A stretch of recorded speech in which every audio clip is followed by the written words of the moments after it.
मुख्यमंत्री देवेंद्र फडणवीस आज दिल्लीच्या दौऱ्यावर आहेत। राज्यातील पूरपरिस्थितीबाबत केंद्रीय पातळीवर चर्चा करण्याची शक्यता आहे। तर भाजपचे वरिष्ठ नेते आणि केंद्रीय कृषी मंत्र्यांची सुद्धा फडणवीस भेट घेणार असल्याची माहिती आहे। छत्रपती संभाजीनगर जिल्ह्यातील पैठण तालुक्यामध्ये झालेल्या अतिवृष्टीमुळे शेतकऱ्यांचं मोठं नुकसान झालंय। पैठणच्या अंतरवाली खांडी इथल्या संजय खाडे या शेतकऱ्याचं उद्धव ठाकरेंकडे त्यांनी व्यथा मांडली आहे। नगरसेवक पदाचं तिकीट हवं असेल तर पदवीधर निवडणुकांसाठी 1000 मतदारांची नोंदणी अनिवार्य असल्याचं आता बोललं जात आहे। महसूल मंत्री चंद्रशेखर बावनकुळेंनी इच्छुक उमेदवारांना या संदर्भातलं आश्वासन सुद्धा दिलं आहे।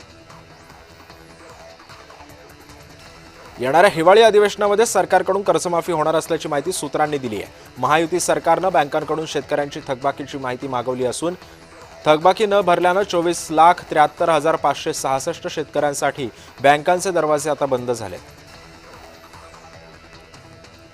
छत्रपती संभाजीनगर जिल्ह्यातील पैठण तालुक्यामध्ये अतिवृष्टीमुळे शेतकऱ्यांचं मोठं नुकसान झालंय। सरकारनं तातडीनं पंचनामे करून नुकसान भरपाई द्यावी अशी मागणी आता करण्यात येते आहे। जानेवारी ते ऑगस्ट दरम्यान अमरावती जिल्ह्यामध्ये 142 शेतकऱ्यांनी आत्महत्या केल्यात। सर्वाधिक 26 आत्महत्या फक्त ऑगस्ट महिन्यामध्ये नोंदल्या गेल्यात। दुष्काळ, पाऊस आणि आपत्तीमुळे शेतकरी हवालदिल झालाय। तर गेल्या काही वर्षांमध्ये 1249 शेतकऱ्यांनी आत्महत्या प्रकरणं आता त्यांची नोंदवली गेली आहेत। नागपुरात शालार्थ आयडी घोटाळ्यामध्ये 30 शिक्षकांच्या चौकशीला अंतरिम स्थगिती देण्यात आली आहे। राज्य सरकारला 26 सप्टेंबरपर्यंत उत्तर सादर करण्याचा हायकोर्टाने नागपूर खंडपीठाने आदेश दिलेत। तर शालार्थ आयडी घोटाळ्यामध्ये सुरू असलेल्या चौकशी विरोधात शिक्षकांनी याचिका दाखल केली होती।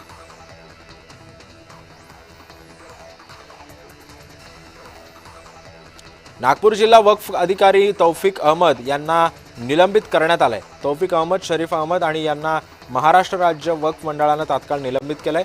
नागरिकांवर कार्यपद्धतीबाबत सातत्यानं तक्रारी त्यांच्या येत होत्या।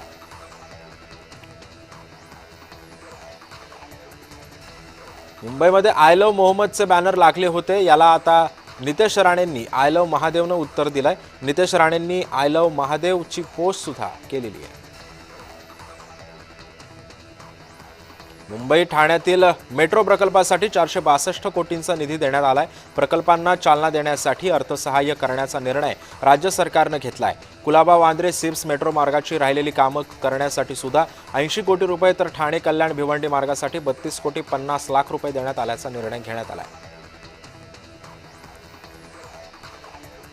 नागपुरात अन्न आणि औषध प्रशासन विभागानं भेसळ आणि केमिकल युक्त खाद्यपदार्थांवर कारवाई केली आहे। यामध्ये 5 लाख किमतीचे गुलाबजामुन, रसगुल्ला आणि बर्फी मिश्रण आणि दही जप्त करण्यात आले। गुलाबजाम, रसगुल्ले घाणेरड्या जागेमध्ये बनवून ठेवण्यात येत होते। त्याचप्रमाणे यामध्ये केमिकल सुद्धा मिक्स करून भेसळ केली जात असल्याचं बोललं जात आहे।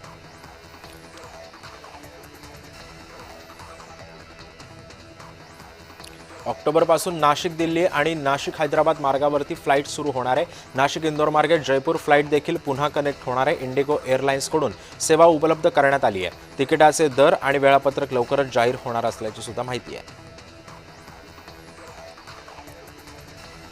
पुण्याच्या वाघोलीमध्ये रस्त्यांची दुरावस्था झाली आहे। त्यामुळे आता अपघातांचं प्रमाण सुद्धा वाढलंय। यामध्येच आता कामावरून घरी परत येणाऱ्या दुचाकीस्वाराला भरधाव गाडीनं आता धडक दिली आहे। वारंवार अपघात होत असल्यानं स्थानिकांनी सुद्धा या संदर्भामध्ये रोष व्यक्त केलाय।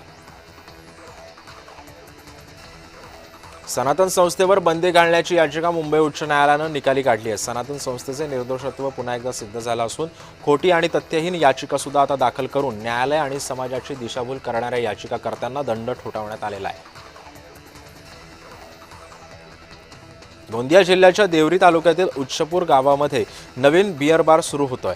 त्यामुळे आता गावातील महिला एकवटल्या असून आता त्यांनी बारचा विरोध करण्यास सुरुवात केली आहे। बार सुरू असल्यानं आंदोलन करण्याचा इशारा सुद्धा यावेळी महिलांनी दिला आहे।